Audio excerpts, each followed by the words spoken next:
레위기 23장 10절에서 14절입니다. 이스라엘 자손에게 말하고 그들에게 이르라. 너희는 내가 너희에게 주는 땅에 들어가 그 땅의 수확물을 거둘 때에 너희 수확물의 첫 열매 한 단을 제사장에게로 가져갈 것이요 제사장은 너희를 위한 것으로 내가 그 단을 받도록 주 앞에서 흔들되 안식일 다음 날에 그것을 흔들지니라. 너희는 그 단을 흔드는 날에 1년 되고 흠없는 어린 수량을 번제 헌물로 주께 드리며 그것의 음식 헌물로는 기름을 섞은 고운 밀가루 10분의 2 에바를 불로 예비하여 주께 드리는 헌물로 삼아 향기로운 냄새가 되게 하고 그것의 음료 헌물로는 포도즙 4분의 1 흰을 쓸지니라. 너희는 너희 하나님께 헌물을 가져오는 바로 그날까지 빵이든지 볶은 곡식이든지 푸른 첫 이삭이든지 먹지 말지니 그것은 너희 모든 처소에서 너희 대대로 영원한 법규가 될지니라. 아멘. 고린도전서 15장 1절에서 4절입니다. 또한 형제들아 내가 너희에게 선포한 복음을 너희에게 밝히 알리노니 너희 역시 그 복음을 받았으며 또 그 가운데 서 있느니라. 너희가 만일 내가 너희에게 선포한 것을 기억하고 헛되이 믿지 아니하였으면 또한 그 복음으로 구원을 받았느니라. 내가 또한 받은 것을 무엇보다 먼저 너희에게 전하였노니 그것은 곧 성경 기록대로 그리스도께서 우리의 죄들로 인하여 죽으시고 묻히셨다가 성경 기록대로 셋째 날에 다시 살아나시고. 아멘. 그동안 우리가 유월절, 무교절 두 절기를 말씀을 나누었고요. 오늘부터는 초실절입니다.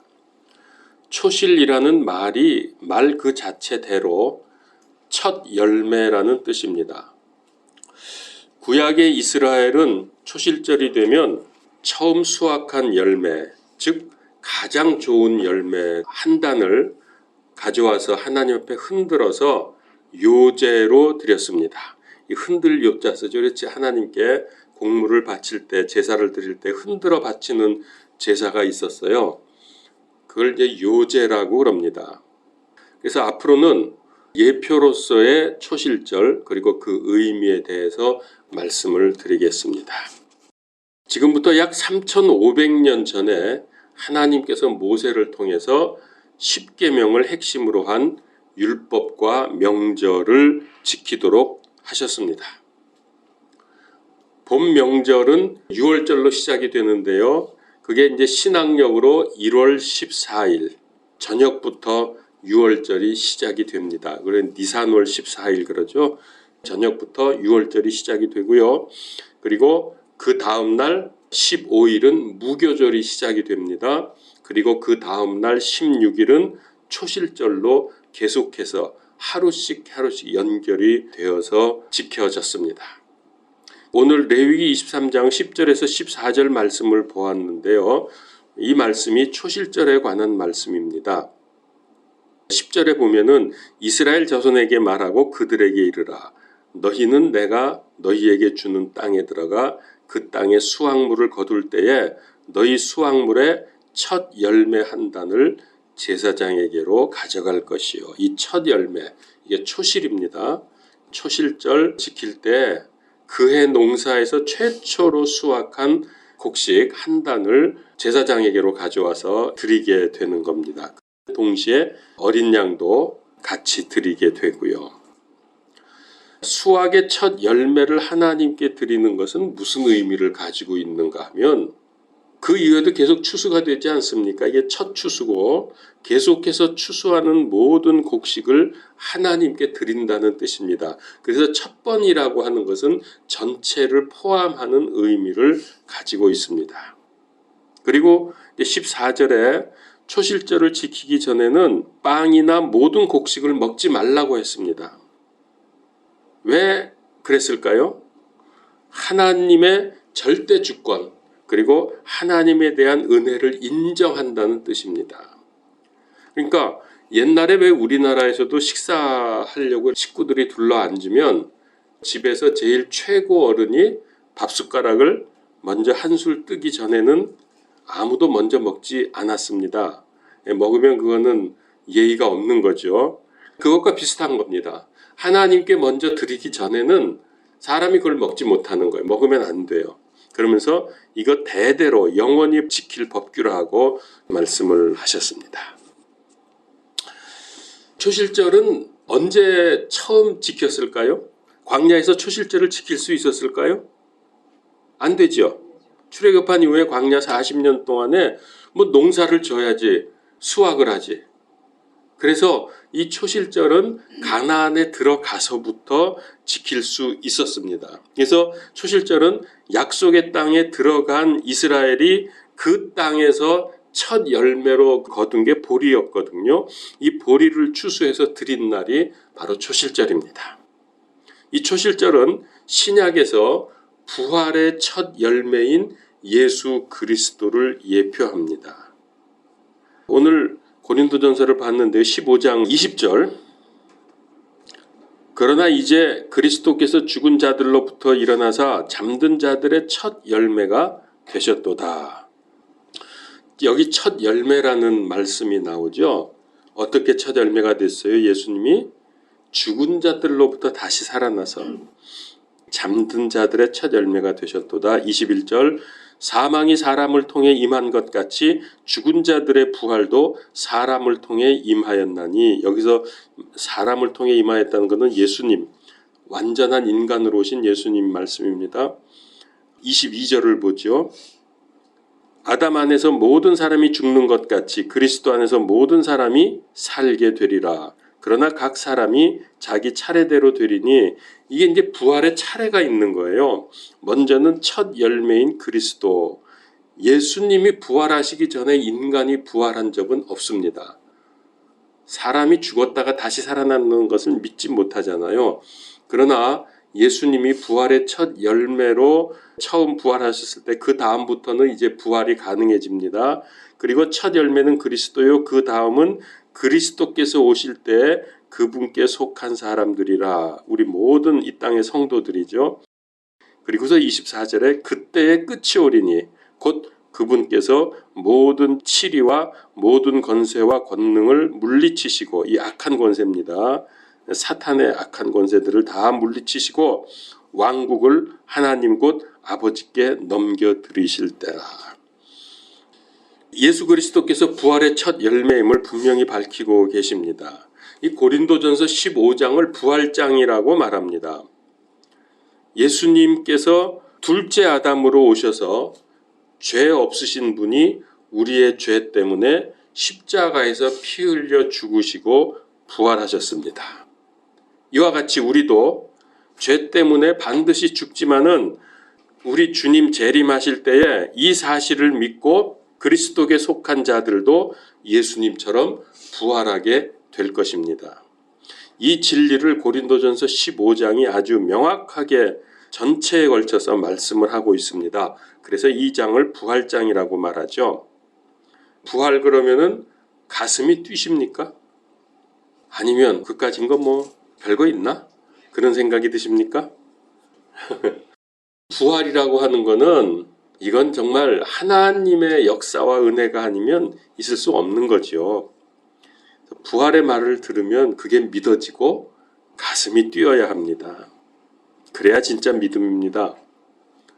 자, 우리 주님은 부활의 예표인 초실절에 정확히 부활하셨습니다. 6월절 날 돌아가시고 그 다음에 무교절, 그 다음에 셋째 날 초실절에 정확히 부활을 하셨습니다. 그래서 이 6월절, 무교절, 초실절 명절들은, 그러니까 6월절은 뭡니까? 예수님의 대속적인 죽음을 예표했죠. 무교절은 이 사실을 믿는 자들의 죄를 제거해 주시는 것을, 그래서 이때는 누룩 없는 빵을 먹었죠. 오늘부터 시작하는 초실절은 부활을 예표하는, 이렇게 아주 순서가 잘 맞잖아요. 대속의 죽음, 그걸로 인한 죄의 제거, 그것 때문에 우리 이제 죄가 없어졌으니까 부활하게 된다. 이것이 6월절, 무교절, 초실절입니다. 자, 그러면은 이제 잠깐 첫 열매를 드리는 의미와 자세에 대해서 말씀을 드리겠습니다. 자, 우리 이제 성경을 좀 찾아야 됩니다. 신명기 26장 1절 2절. 주 내 하나님께서 내게 상속 재산으로 주시는 땅에 내가 들어가 그 땅을 소유하고 그 안에 거할 때에 너는 주 내 하나님께서 내게 주시는 내 땅에서 내가 가져갈 열매 곧 땅의 모든 열매의 처음 것을 취하여 그것을 바구니에 담고 주 내 하나님께서 자신의 이름을 두시려고 택하실 곳으로 나아가. 여기 자신의 이름을 두시려고 택하신 곳이 어디죠? 예루살렘입니다. 그리고 바로 그 예루살렘의 성전이죠. 예루살렘 성전. 성경을 읽으시다 보면요, 주께서 자기의 이름을 두시려고 정한 곳, 지금 이런 식의 표현이 꽤 많이 나옵니다. 이거 알고서 읽어보시면 그거는 전부 예루살렘, 특별히 그 중에서 예루살렘 성전을 의미한다고 생각하시면 틀림이 없습니다. 처음 수확한 열매를 가지고 예루살렘 성전으로 가라는 그런 말씀이지요. 초실절의 첫 열매는 우리가 드리는 11조 헌물과 직결이 됩니다. 11조는 그냥 수확하고 혹은 수입한 것의 10분의 1이 아닙니다. 분량적으로는 10분의 1이지만은 전체 수입에서 가장 좋은 것으로 골라져서 11조입니다.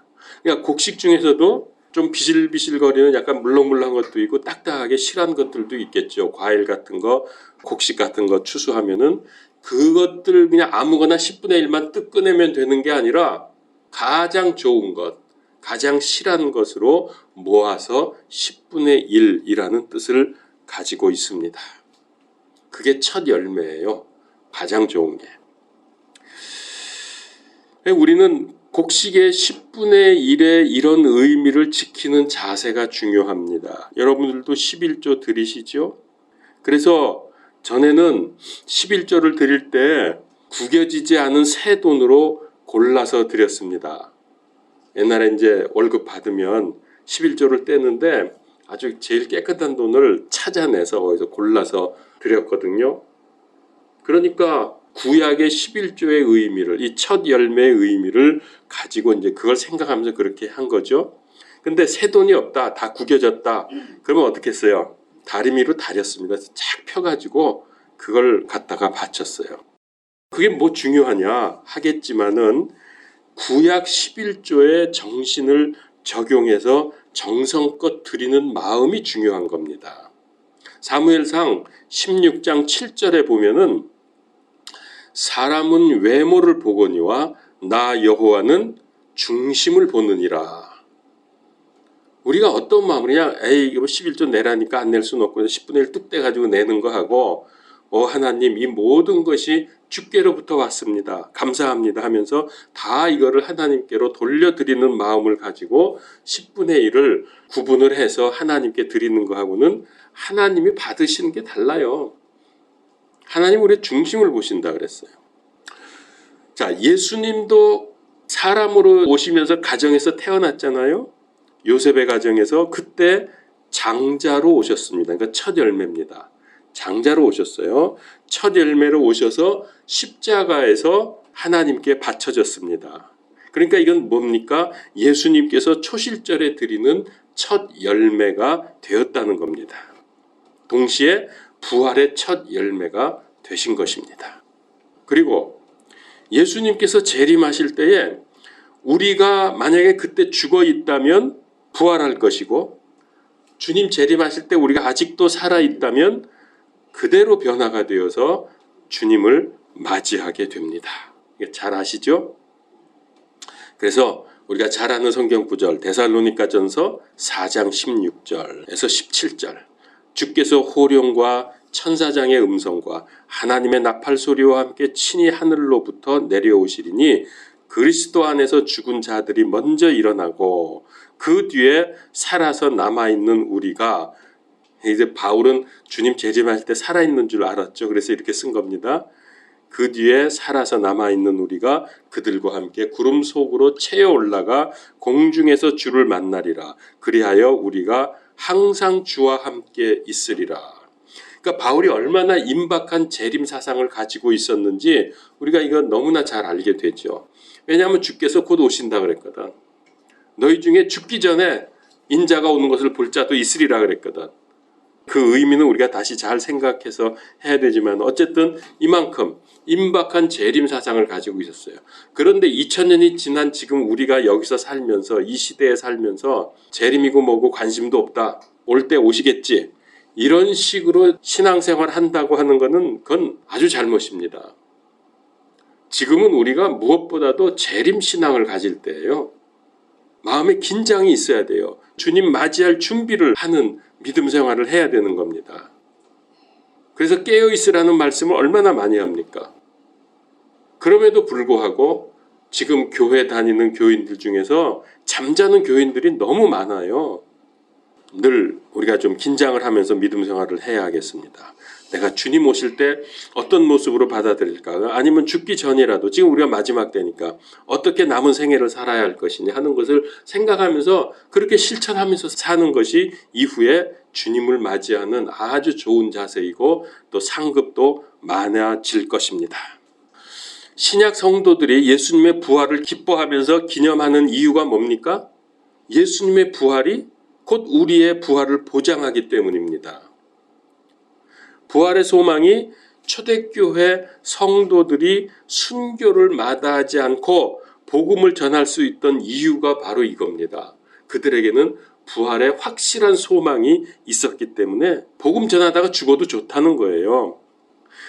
만약에 저와 여러분들이 부활신앙을 가지고 재림신앙을 가지고 있다고 하면 우리의 신앙은 정말 생명력이 있는 겁니다. 힘이 있습니다. 근데 맨날 똑같고 이렇게 교회 다니니까는 다니지. 그 외에는 그냥 세상에서 사는 거다. 이런 식으로 나오면 거기에 무슨 생명력이 있어요? 그 믿음에 다른 거죠. 우리가 부활신앙을 가질 때 우리는 세속적인 욕심과 유혹과 죄를 이길 수 있습니다. 우리 시대는 예수님의 재림이 심히 가깝기 때문에 더욱 이 믿음을 확실히 가져야 합니다. 뭐라고요? 두 가지 신앙? 부활신앙, 재림신앙. 이건 우리에게 필수예요. 구약의 모든 명절들은 전부 추수와 연결되어 있습니다. 봄 명절이 뭐죠? 유월절, 무교절, 초실절. 요 봄 명절은 보리 추수의 시기입니다. 이때로부터 50일이 지나면 오순절이 오죠. 중간에 오순절이 있습니다. 이때는 밀추수 기간입니다. 그리고 재림의 예표인 가을 명절, 나팔절, 속죄절, 장막절. 이거는 과일 추수, 포도 추수 시즌입니다. 왜 그럼 이렇게 전부 추수하고 수확하는 거하고 이 모든 명절을 연결을 시켰느냐? 우리 신약 성도들을 위해서 그런 거예요. 신약 성도들에게 너희들은 이 명절을 통해서 영혼의 추수를 해야 된다는 것을 요구하시는 거예요. 영적인 추수 혹은 영혼의 추수. 그래서 우리는 정말 명절을 잘 지키시고 싶으면 믿음 생활 제대로 하고 싶으면 사람들을 추수해야 돼요. 이거를 추수 복음의 일꾼, 저쪽에서 이 말을 자꾸 써서 잘 안 쓰려고 그러는데 할 수 없죠. 추수꾼이란 말 어디서 잘하죠? 신천지에 추수꾼이라 그러잖아요. 사실 그게 성경적으로는 맞는 말이에요. 우리가 사람들을 추수해서 이 알곡들을 모아서 하나님께 바쳐야 되잖아요. 그게 명절의 의미입니다. 사도행전에 보면 여러분 오순절이 나오지 않습니까? 오순절은 구약에서는 밀 추수하는 시즌이었지만은 신약의 사도행전에 오니까 오순절은 복음이 온 세계로 급속도로 퍼지면서 무수한 혼들을 주께로 인도하는 사역의 시작이었습니다. 그게 오순절입니다. 임박한 주님의 재림의 시기에 사는 우리는 복음의 큰 문을 여시는 이 마지막 때 구원을 위한 추수를 마무리하는 마무리 기회에 살고 있는 게 우리들입니다. 자, 그러면 이제 7개의 명절들을 이렇게 정리할 수 있습니다. 이거 아주 중요합니다. 봄절기, 유월절, 무교절, 초실절. 이 봄절기에는 뭐였죠?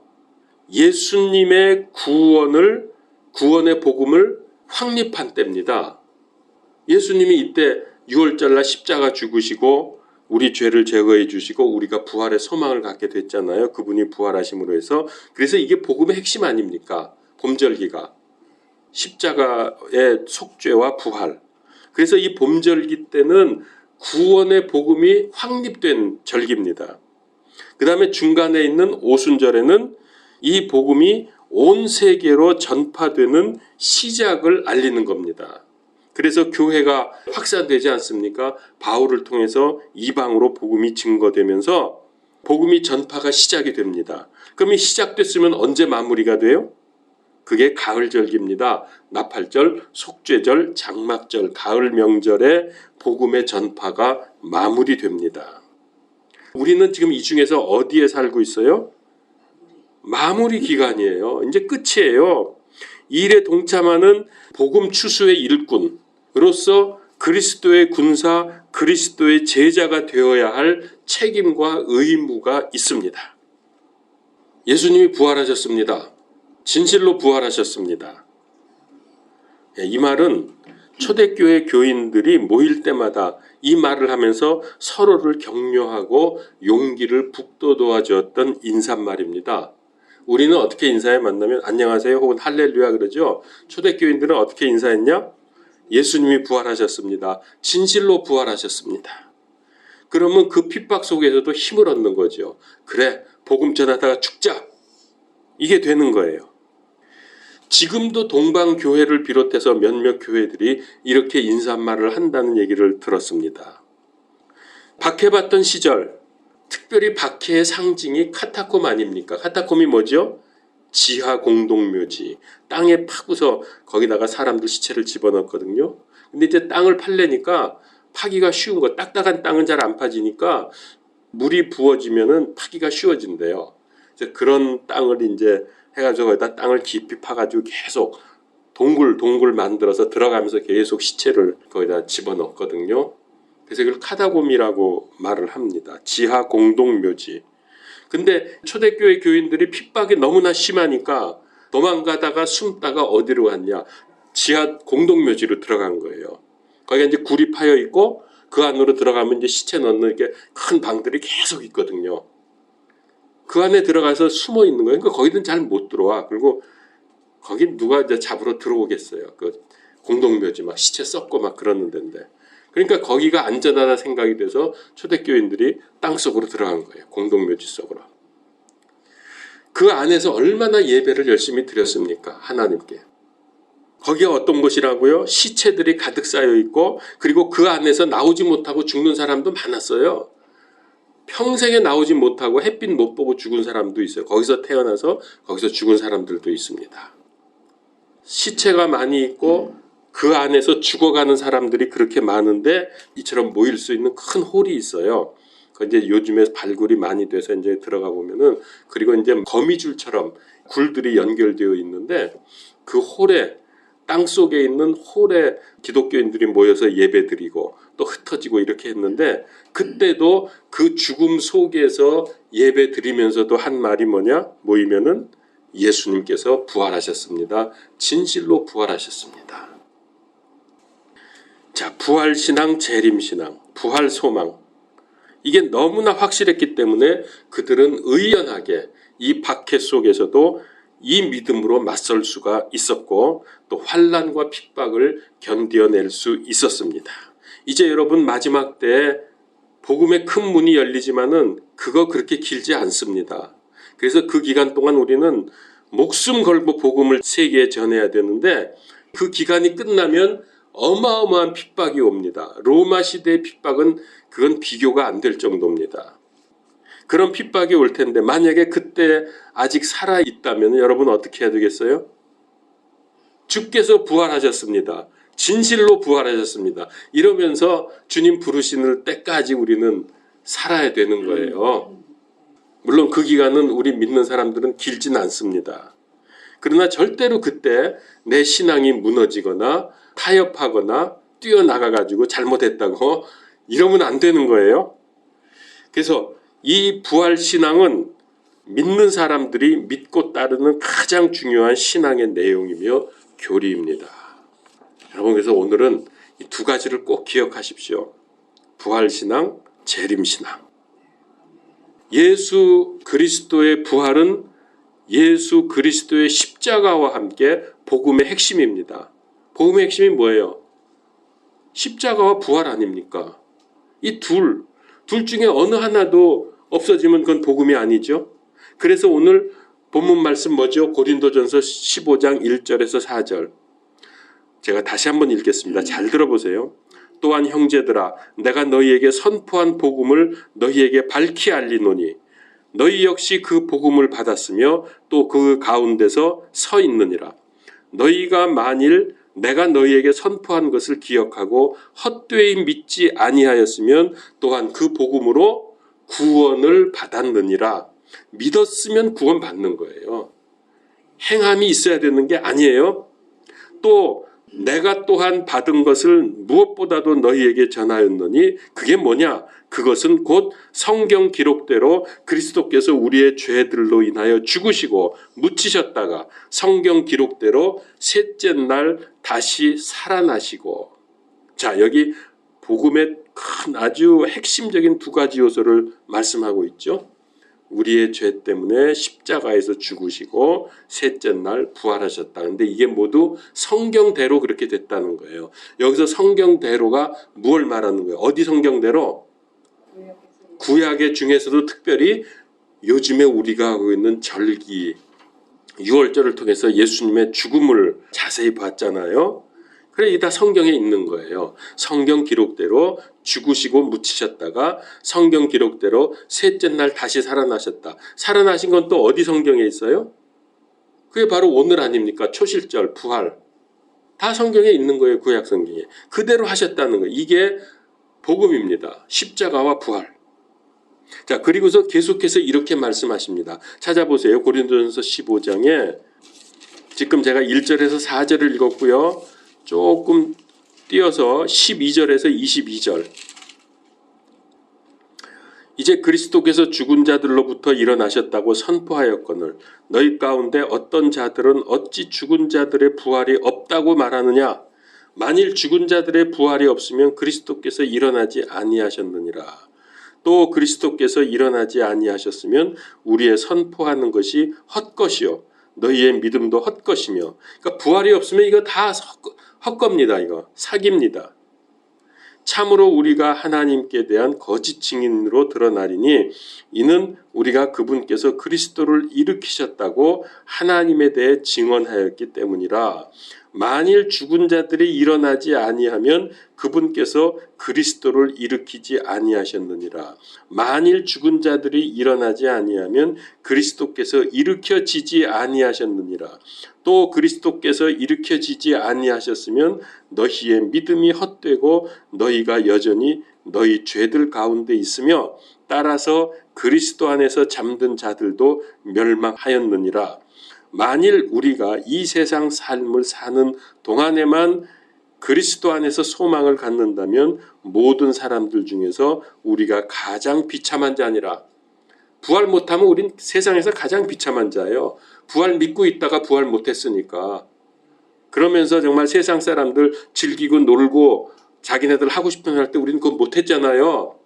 그거 얼마나 불쌍해 우리가. 20절. 그러나 이제 그리스도께서 죽은 자들로부터 일어나사 잠든 자들의 첫 열매가 되셨도다. 사망이 사람들을 통해 임한 것 같이 죽은 자들의 부활도 사람을 통해 임하였나니 아담 안에서 모든 사람이 죽는 것 같이 그리스도 안에서 모든 사람이 살게 되리라. 아멘. 기도하겠습니다.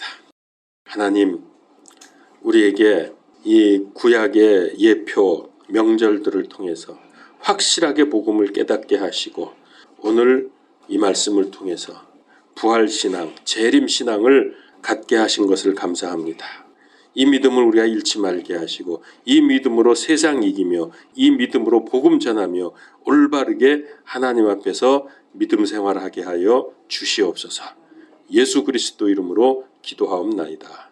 아멘.